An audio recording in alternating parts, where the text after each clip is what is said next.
Salve, gente, tudo bem? Eu sou Juliano Lucas, sou fotógrafo, diretor de fotografia, piloto de drones, sonoplasta, enfim, há 20 anos já eu trabalho no campo de audiovisual, né? Iniciei com a fotografia e a partir daí fui desenvolvendo outras habilidades, profissões e campos de interesse também. Eu sou um dos roteiristas do projeto Soldado Medeiros e Imperador, Maria Quitéria, a heroína da independência.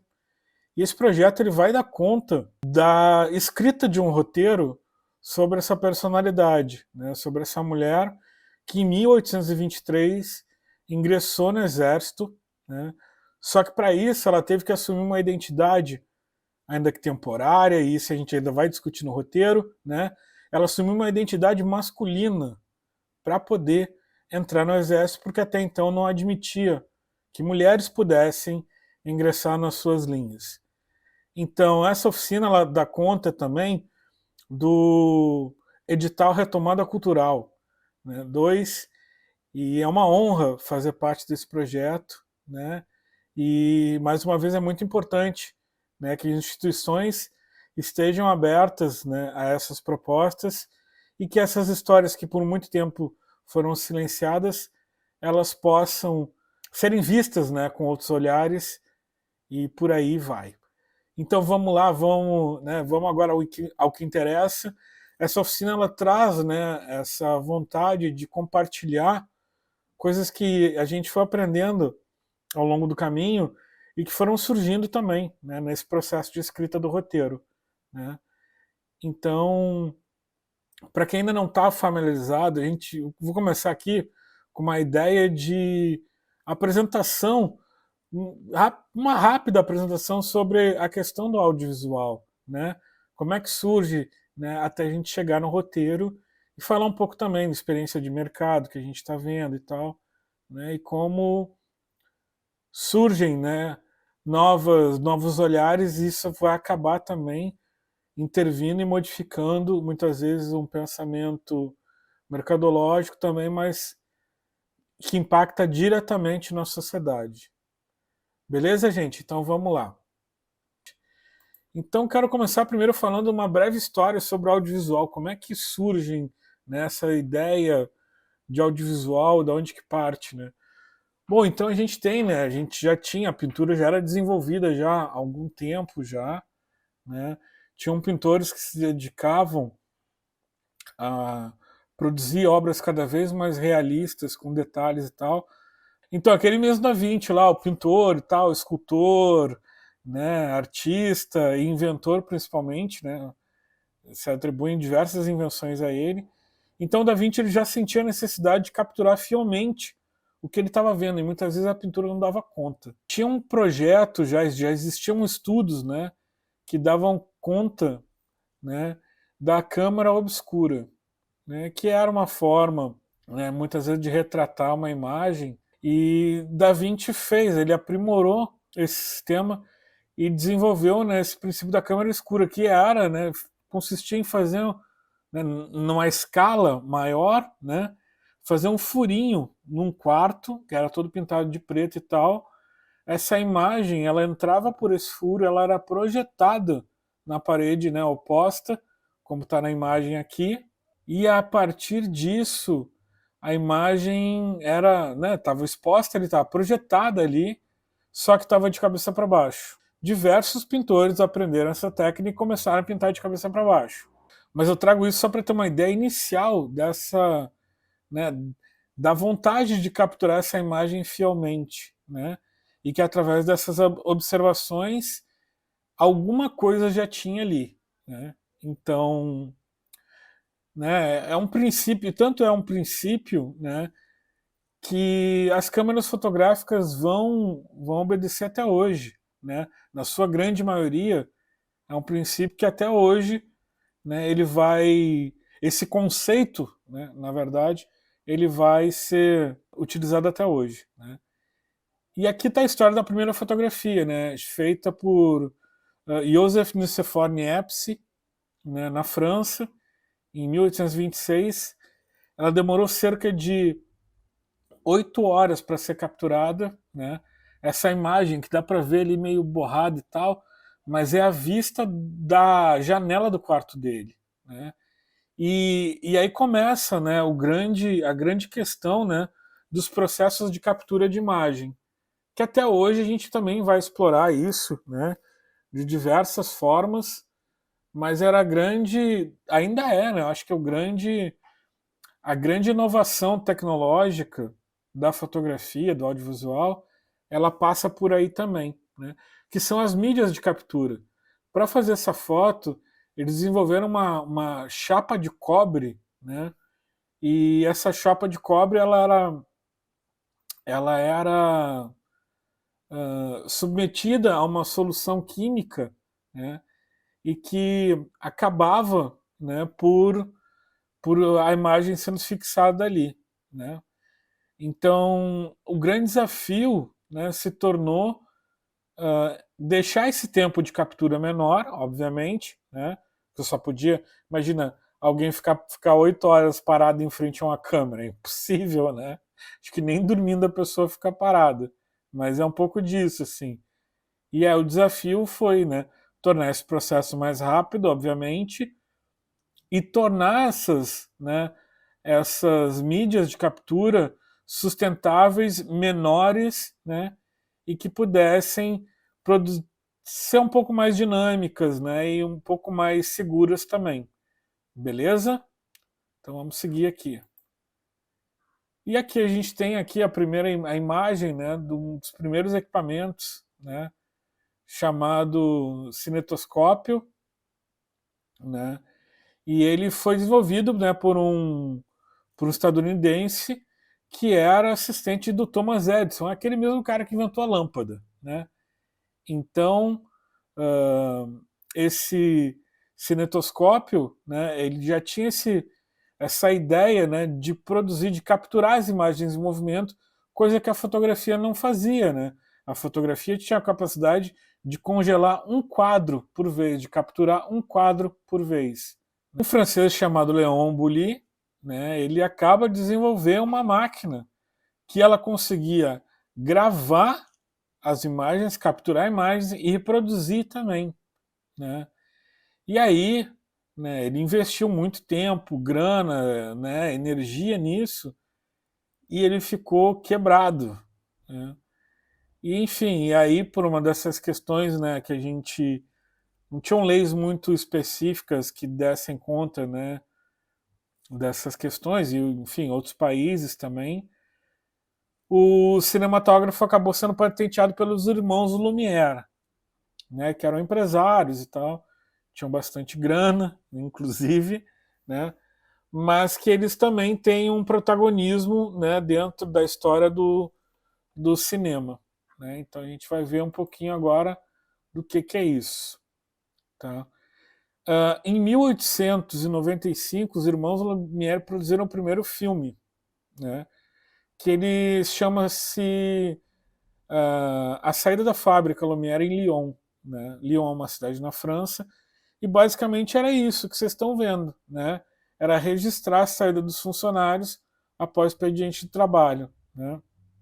Então, os filmes eles tinham muito esse caráter de documental, né? De registrar, né, muitas vezes as ações, mas ainda existia um outro pensamento que ao longo do tempo e da sua prática, né, foi sendo construído, né, porque até então o caráter era basicamente esse de registro de imagens, né. Mas aí também começa a se esboçar as primeiras questões ligadas a direções cênicas. E aí a gente vai falar um pouquinho disso, né, sobre o trabalho de uma pioneira do cinema e que muitas vezes não é referenciada, né, Alice Guy Blaché é uma personagem extremamente importante para a história do cinema, e como eu já falei ali, muitas vezes ela não é nem referenciada. Né? Mas a Alice, além de ser a primeira mulher, né, cineasta, foi a primeira pessoa que lançou um filme de ficção no mundo. Né? Então, a Alice ela já entendeu que aquela câmera ali ela podia não só registrar imagens, mas ela podia contar histórias, e podia contar histórias das mais formas diversas possíveis, né? E aquilo, né? Diferente dos irmãos Lumière, a Alice ela conseguiu acesso à câmera, né, e tal. E uma das condições é que ela podia sim utilizar a câmera, podia filmar, só que isso não podia, né, intervir no seu trabalho, né, como secretária. Então vejam, né, a partir do momento que surge uma mulher com novas ideias e tal, ela começa a imprimir um novo formato, né, para como as histórias, como as narrativas vão ser desenvolvidas, né? E obviamente que diferente dos homens, ela ainda tinha que dar conta, né, desse trabalho dela como secretária. Então vejam, né, o quão isso infelizmente ainda é comum, né, na sociedade contemporânea nos dias de hoje. Então é um pouco disso, tá? E aqui a gente tem, né, também um dos ícones do cinema mundial, né, que é um filme chamado A Viagem à Lua, do Georges Méliès, que também é uma outra referência, né, enquanto, enquanto realizador cinematográfico, né. E o Méliès, né, ele vai absorver essa ideia da Alice, né, de produzir histórias que fossem contadas, né, de uma forma um pouco mais livre, lúdica, sem se preocupar tanto com o registro. O registro ele se torna uma condição, né, para se produzir essas imagens, né? Então o Méliès ele já vai pensar também numa outra forma, né, que se dá, né, não só na produção, né, na filmagem, mas ele vai pensar na edição dessas imagens, né? Então Jorge Méliès ele se torna um pioneiro, né? E ele vai buscar, né, esses efeitos, né, que vão trazer uma ideia né, de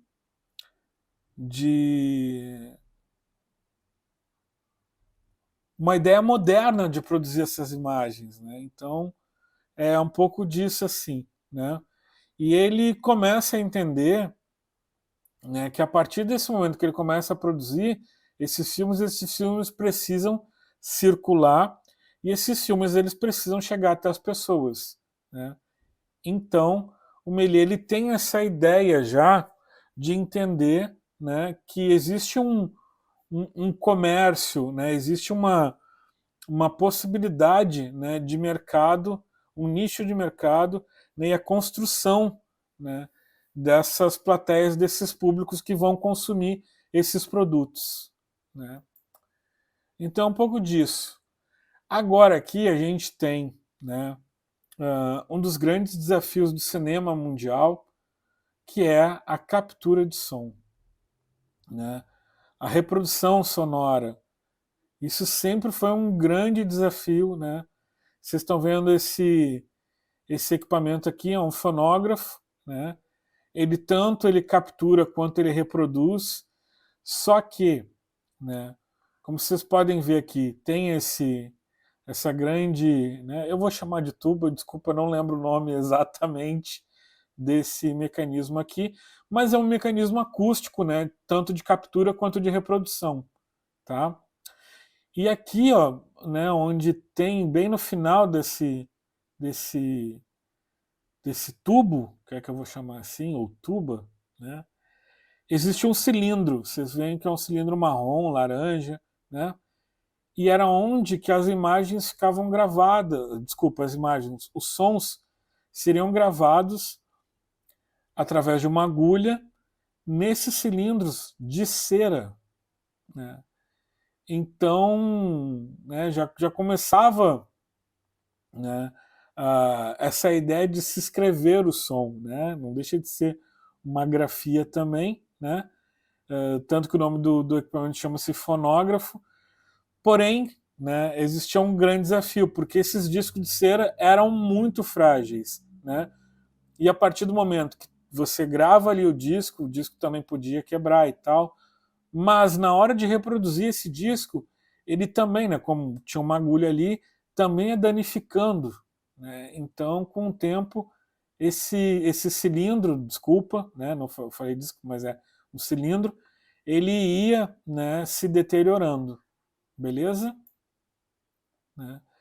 E aqui é um pouco da ideia que a gente tem, né, de como que os filmes, né, do período que ficou conhecido, ou das produções que foram conhecidas como cinema mudo, né, eles eram reproduzidos, né? Como vocês veem aqui na imagem, muitas vezes, né, tinham a imagem, ela era projetada, né? No meio dos filmes tinham cartões ou cartelas, né, como se fossem legendas, que complementariam a ação ali exibida, mas sentia-se, né, que faltava algo, né? E a música ela vai dar conta de preencher esse vazio, né?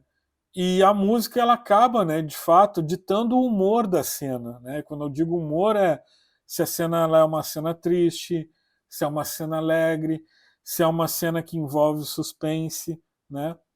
Tem dezenas de filmes até hoje, né? Muitos filmes que só a música a gente já reconhece, a gente, né, já a memória sobre esse filme já é despertada, né? Então vejam como é importante, né? E como essa descoberta, né? Que a música ela preencheria essa lacuna nos filmes, ela acaba sendo importante.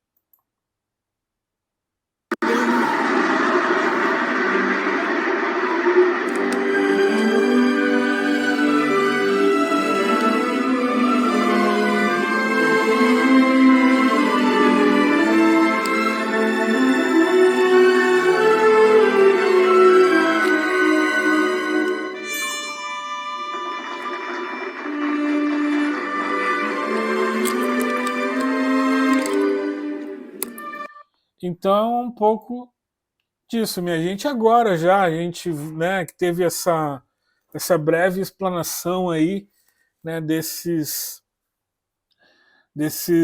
aspectos históricos, né, se é que a gente pode chamar assim, né. Queria trazer um pouco para vocês sobre essas etapas, né, de uma produção audiovisual.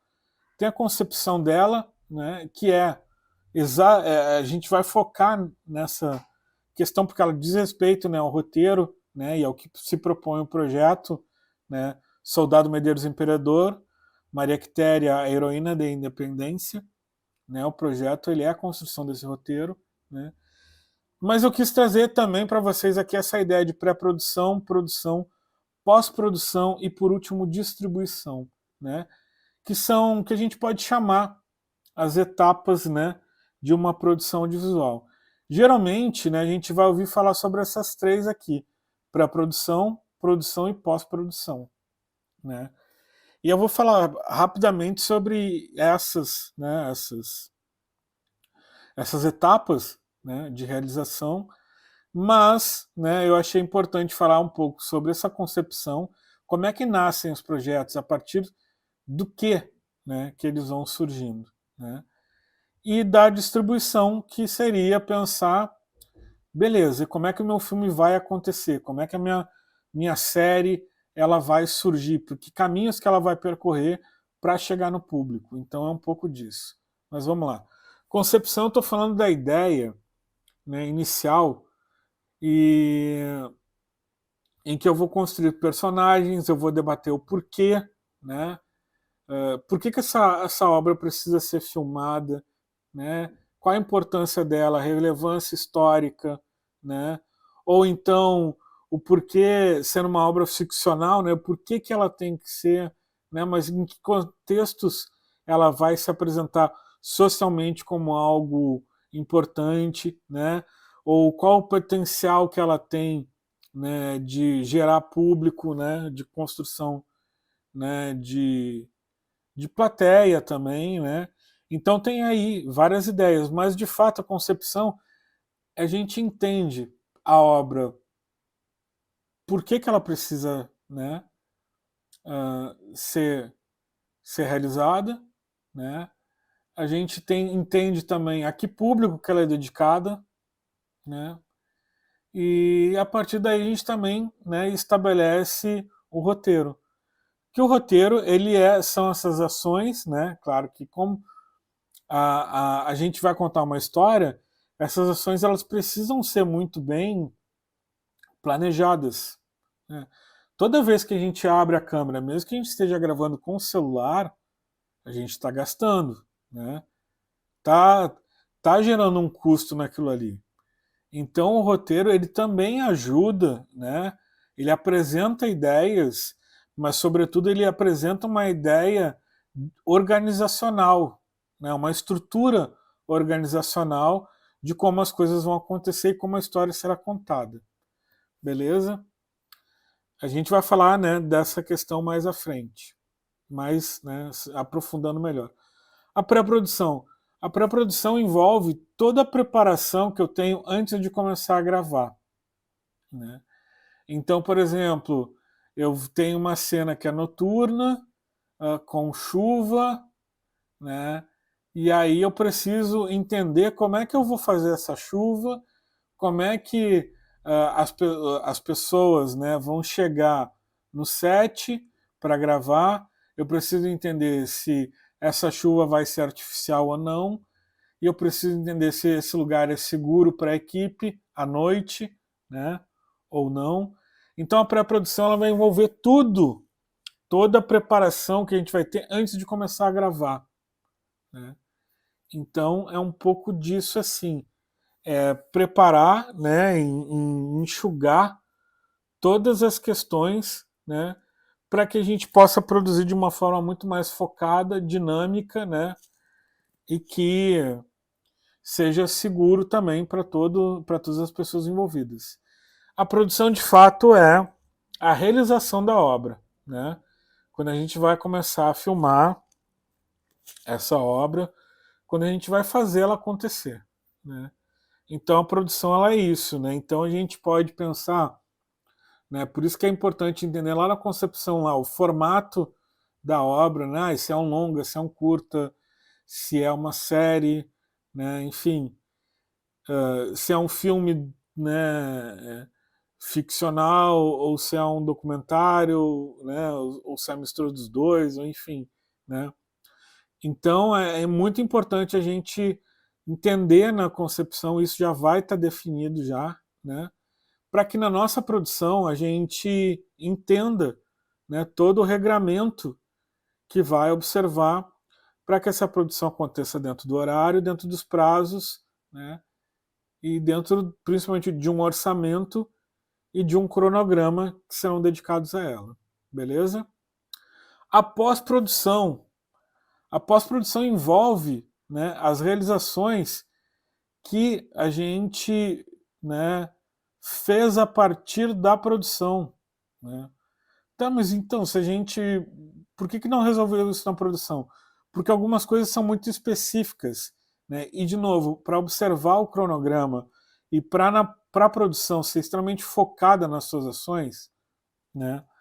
Algumas ações vão ser executadas ou serão complementares, na verdade, à produção. Por exemplo, a edição, montagem, né? Como que a gente conta essa história, né? Porque muitas vezes as cenas a gente não grava em ordem sequencial. A gente pode começar gravando um filme pelo final dele, né? Imagine um ator que tem um cabelo longo, né? E em algum momento ele corta esse cabelo. Então a gente vai começar com as cenas finais até, né, gravar esse ator com o cabelo cortado, né? Então é um pouco assim, são estratégias, né? E aí, na pós-produção, a gente vai montar isso, vai criar uma estrutura narrativa coerente, né, em que sejam observadas essas questões. Na pós também a gente vai entrar com alguns efeitos, a gente também vai entrar com tratamento de algumas questões ligadas à imagem, ligadas ao som. A gente também vai acrescentar efeitos, vai também pensar na colorização, que é uma etapa também, né, de pós-produção, né, que vai trazer para o filme algumas tonalidades, né, que geralmente quando a gente grava né, as imagens da forma mais sem contraste, sem muita cor e tal, para que isso possa ser explorado criativamente na pós-produção. Né? Beleza. E a distribuição, o que é, como eu falei lá anteriormente, é pensar como, né, nossas produções vão circular, por onde, né, se elas vão percorrer que caminhos que elas vão percorrer, na verdade. Né? Então é um pouco isso. Né? Escolher, por exemplo, se eu vou negociar com a figura aqui que está aqui, né, se eu tenho, né, inicialmente uma produtora, ou se eu vou negociar o meu roteiro com a produtora, né, ou então eu já vou fazer tudo e vou negociar, né, depois o resultado desse produto com esses players aqui que são jogadores, negociantes, enfim. Né? Mas vamos pensar nesses players aí com os exemplos mais simples e atuais que a gente tem, com a Netflix, né? Ou com a Amazon, ou com essas empresas, né, de streaming e tal, geral, de uma forma mais geral, assim, falando dessas duas. Se eu tenho, né, se eu produzir tudo isso, eu posso também negociar, né, com essas empresas. Eu posso fazer que o filme ele circule, né, por salas de cinema. Eu posso também pensar que esse filme vai concorrer a festivais, também com uma forma de consolidar esse filme com relação à crítica, com relação ao público, né? Então, assim, tem várias janelas de oportunidade que a gente pode pensar para fazer com que esses filmes circulem. Beleza? Então é um pouco disso. Gente, qualquer dúvida, qualquer parada, escreve ali nos comentários que eu vou tentar responder da forma mais rápida possível, beleza? Então, gente, como eu já falei ali anteriormente, a concepção ela vai dar conta do envolvimento de diversas personalidades, pessoas, atores aqui no caso, né, não os atores propriamente ditos, mas os agentes, né, os players, né, porque ali eu vou ter envolvimento, né, de roteirista com diretores, com produtores, né, é onde que a gente vai entender, principalmente, quanto custa esse filme, quanto tempo que eu vou levar para gravar esse filme, quais as condições, contratos, né? Isso tudo já vai ser pensado nessa fase, né? Para tornar, de fato, esse roteiro algo praticável, né? Algo que não seja da linha do absurdo, sabe? Tipo, sei lá, se eu tenho R$ 5.000 para produzir esse filme, eu não posso ir para a Europa para querer gravar cenas lá, sabe? Tipo, né? Vou ter que dar um jeito. E como é que a gente vai fazer isso? Aí é que tá, né? Que isso tudo vai ser pensado e negociado. Beleza? Né? E a partir do momento em que essas questões estejam definidas, a gente pode pensar num roteiro. Né? E de fato, o que é um roteiro? Né? O que diz respeito sobre um roteiro? Né? Ele vai ser um guia. Né? Ele vai ser um guia. Ele vai ser uma estrutura de como essa história vai ser contada. Né? E é principalmente, né, o que a gente pode criar a partir disso, né? Porque tem aí também elementos que são muito importantes, né? A gente muitas vezes recebe um roteiro e, e algumas coisas, né, precisam ser adaptadas e outras também elas vão respeitar a condição criativa da pessoa que estiver dirigindo, né? Então nós também vamos observar isso, né? Porque o roteiro pode ser interpretado, né, por uma pessoa de uma forma diferente, que será por outra, né? Então, mas de fato, né, ele é, né, um guia para a gente organizar as ações, né, e principalmente entender o que cada uma vai fazer, né, na produção, beleza? Então vamos lá, como é que é construir esse roteiro, né? Como tirar a ideia da cabeça e colocar no papel? sobretudo é isso que é mais importante, né? Eu tenho uma ideia, eu tenho uma história, eu quero contar assim, eu quero... Joga isso no papel, né? E, de novo, esse tipo de questão, ela está ligada a uma ideia muito simples, né? Faça com o que você tem, mas comece agora. Então, tu tem uma ideia, minha ideia é absurda. Escreve. Escreve essa ideia absurda, né? Vai pensando, vai construindo, vai buscando referências, né? Que sejam parecidas com a tua ideia absurda, né? E, e principalmente, né? O que envolve muito na construção de um roteiro, ainda que ele seja ficcional, envolve exatamente o que está no termo 2 ali, sobre a, sobre a urgência e necessidade de se produzir uma pesquisa muito rica, né? A gente precisa pesquisar muito para construir um roteiro, precisa se entender muito da história, né? Isso é muito importante, né? No terceiro item ali, né, que fala sobre definir o conflito do seu filme. O que é o conflito, né? Todo filme ele apresenta, né, um problema ou uma questão, né? Isso, né, é de uma forma bem genérica, mas também, né, bem resumida, mas de fato é isso. Todo filme ele tem um conflito, uma questão, um problema, né, um algo a ser resolvido, né? Então é um pouco disso, né? Construa personagens consistentes, né, dentro da curva dramática. O que é curva dramática? Imaginem uma história que ela começa, né, num pontinho embaixo, assim, né?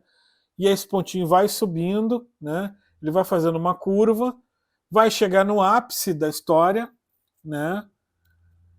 E depois que ele chegar, fizer essa curva lá em cima, né, nessa ondinha, né, vai começar a descer, essa história vai começar se apresentar um desfecho, né, até chegar no seu fim.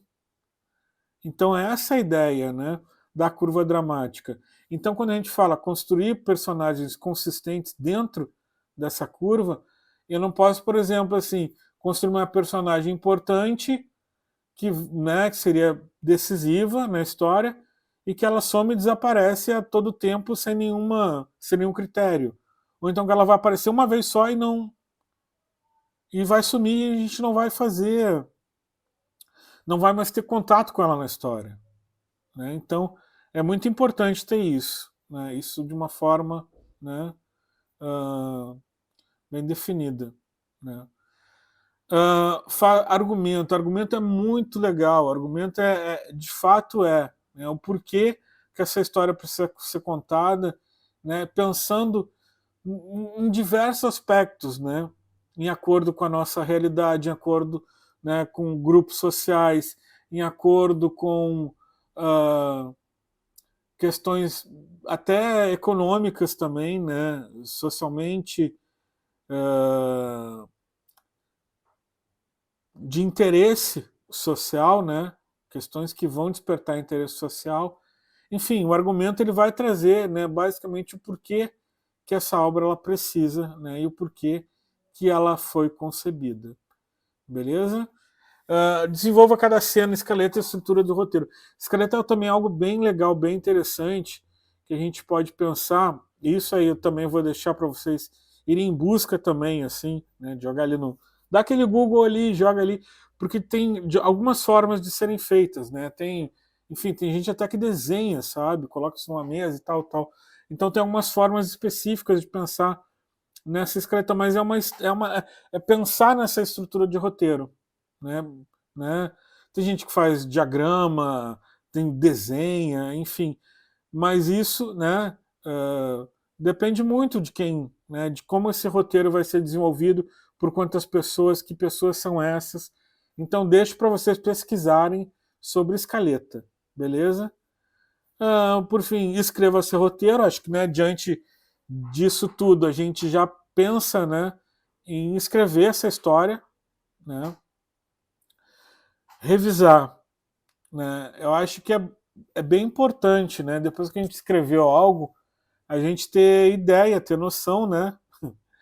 Eu tenho um certo afastamento, assim, escreveu legal, pum, terminou o roteiro, lê no outro dia, sabe? Tenta ler depois, com mais calma, né? Que eu acho que é importante. Por fim, apresenta para alguém e muito cuidado em apresentar para alguém esse projeto, né? Saiba para quem você vai apresentar, porque de fato isso é trabalho, isso é tempo, isso é energia, isso é grana, né? Então, como é que a gente apresenta um projeto? Ah, vou apresentar para um amigo e tal, tudo beleza. Essa pessoa é sua amiga mesmo e tal, confia nela, tá bacana, né? Mas, né, eu acho extremamente importante a gente ter, né, de uma forma muito concisa para quem que a gente vai apresentar, né? E quem de fato a gente confia para apresentar esse projeto, né? Então é basicamente isso. E ali faça novos tratamentos. Toda vez que a gente altera, né, o roteiro já está fechado, né? E a gente faz alguma alteração, tipo, essa cena aqui, eu não quero mais que essa personagem beba um copo de água. Eu quero que ela vá abrir a geladeira e vá beber a água no bico da garrafa, saca? Isso, né, essa alteração, eu vou chamar de tratamento, né? Como surgirão outras, mas para cada conjunto, né, de ações que eu alterar nesse roteiro, eu vou chamar de tratamento. Por exemplo, eu abri meu roteiro hoje, estou revisando hoje e alterei diversas cenas, tá? E aí eu acho que tá legal. Eu fechei ali. O que eu vou fazer? Botar o nome do projeto lá e tal. Tratamento 1. Beleza. Aí conversei com o meu colega e tal, que está escrevendo junto comigo e tal, e aí essa pessoa me trouxe que tal cena podia também ser diferente. E que numa outra cena também não precisava. Aí o que eu vou fazer? A gente vai reescrever isso e vai colocar tratamento 2. Beleza? E salvar dessa forma, tá? Então, gente, basicamente é isso aqui. Agora a gente vai ver na prática, de fato, aqui, ó, qual é a estrutura de um roteiro, né? Então aqui eu tenho, né, a cena, né, cena de cabeçalho, vamos começar por aqui. EXT. EXT quer dizer, né, a respeito que essa cena ela é externa. Ela acontece, né, não acontece dentro de nenhum quarto, casa, janela, desculpa, quarto, casa, galpão, né, alguma estrutura com teto. Não, ela acontece, né, em uma forma externa na rua. Basicamente é isso. E aqui vem aonde especificamente, ruas do conjunto, dia. Dia, isso é importante para entender, né? Principalmente para entender que luz é essa que ela vai ser gravada. Isso também orienta muito, né? Aí aqui vem ação, né? Aí fala sobre a ação dessas personagens, o que elas estarão fazendo, né? E aqui, ó, quando eu tiver fala ou alguma questão, eu identifico de quem é essa fala, qual a personagem que está falando, tá? E logo abaixo vem o texto dessa personagem. Mas no caso aqui, vocês vejam que está escrito buscapé, entre parênteses, v.o. O que isso quer dizer? Né? Que o buscapé aqui, na verdade, não é nenhum desses atores aqui. Né? Não é nenhuma dessas personagens, melhor dizendo. Né? O buscapé, o que ele é? Ele é um narrador. Né? Ele é um narrador. Né? Então vem aqui, voice over, né? Que vai me falar que essa voz, né, ela não tá ali na cena, né? Mas ela tá narrando de fato o que está acontecendo, beleza? Né? Aí eu tenho aqui justamente a fala dessa voice-over, né, dessa personagem, o Buscapé, tá? E aqui, né, há algumas ações. Né, os bandidos se metem pelas se metem pelas ruelas do local. Ponto. Beleza. Aqui vem algo que é extremamente importante, gente. Vem aqui, ó, no próprio roteiro, montagem, né? Vem letras maiúsculas dizendo que o pessoal da pós-produção, da montagem, né, vai criar uma sensação de labirinto. O policial nunca sabe onde ir. Vejam então, lá na concepção da obra, né, eu já tenho uma dica, um diálogo com quem vai fazer a pós-produção, né, com a última etapa de produção, que é a pós-produção, né, tá ligada à montagem do filme. Então vejam como é importante isso, né, essas ideias estarem muito bem colocadas e a equipe saber também, né, de fato, as suas funções. Né. Então, aqui, né, falando basicamente sobre o roteirista e tal, né, a gente está, né, claro que esses números aqui são atualizados, né, e talvez já estejam desatualizados, mas, né, roteirista é alguém, né, que vai desenvolver, né, essa pessoa, essa profissional, que vai criar essa obra, né, podendo criar de uma forma independente, né, ou podendo ser contratada para criar, para desenvolver essa história, né. E o que é legal também, né, que durante muito tempo o trabalho de roteiro sempre foi visto como algo solitário, né. E contemporaneamente a gente já tem né, diversos arranjos produtivos que vão trazer, né, por exemplo, novos formatos como salas de roteiro, em que várias roteiristas se reúnem ali, né, para produzir essa escrita, né. E aí, claro que dentro disso, né, dessa estrutura, né, existe uma assistente de roteiro ou um assistente de roteiro que vai ajudar, né, esse roteirista, essa roteirista-chefe, né. Então é um pouco disso, né? Vejam, a gente tem de um arranjo do mais simples e solitário, que é alguém escrevendo sozinho, como a gente também tem essa forma mais complexa, que é um grupo de trabalho, né? Então vejam como é bacana isso também, né? E aí, né, que a gente tem, né, essa estrutura toda, a gente vai ter uma pessoa que vai dar assistência, né, a essa roteirista-chefe, né, e que vai ser responsável pela forma geral, assim, né. Então aqui fala um pouco sobre a remuneração, isso está desatualizado, acredito eu, né. A gente teve a questão da pandemia, só para vocês terem uma ideia, juntamente com edição, né, e edição de som e captura de som, os roteiros foram a, as atividades que mais cresceram durante a pandemia, né? E que de certa forma foram melhores remuneradas, né? Juntamente, como eu falei, com edição, né?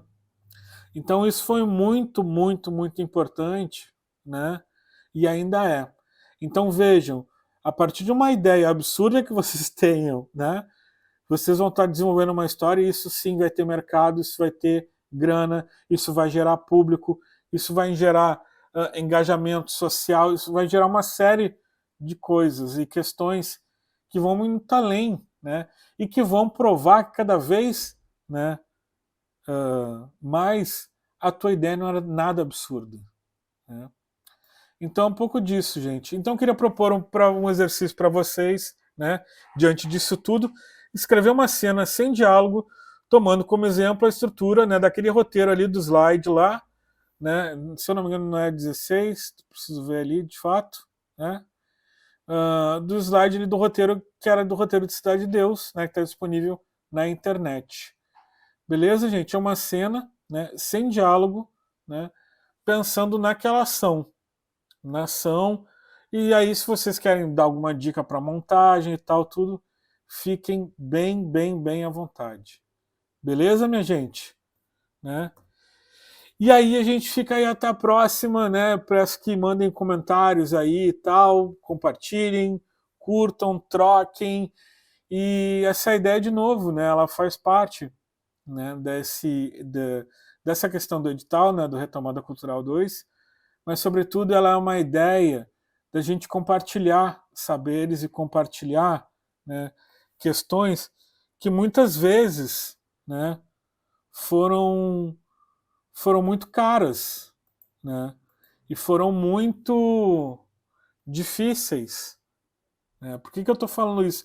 Porque muitas vezes, uma das coisas que a gente mais perde tempo na vida é acreditar que o que a gente faz não é arte, é, tentando entender se o que a gente faz vai dar grana ou não, sabe? Então acho que é isso. Como eu já falei, o roteiro talvez seja, né, de fato, a atividade que mais cresce no campo audiovisual. E cresce porque novas histórias de pessoas que até então não tinham acesso à produção dessas narrativas começam a ter. Isso começa a transformar o mercado, isso começa a transformar a sociedade também. Né? Então, vejam como é importante. Né? Essas questões são extremamente importantes e são urgentes. E sim, gente, dá grana. Sim, é trabalho. E se é trabalho, tem remuneração. Então, espero que vocês fiquem bem aí. Né? Tem um novo ano surgindo aí, novas possibilidades.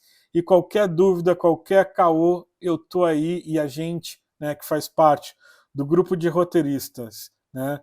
Eu, o Charles CH Monstro, né? Também um dos roteiristas, a Paula Roberta Carmo Correia, né? E a Rebeca Sanches.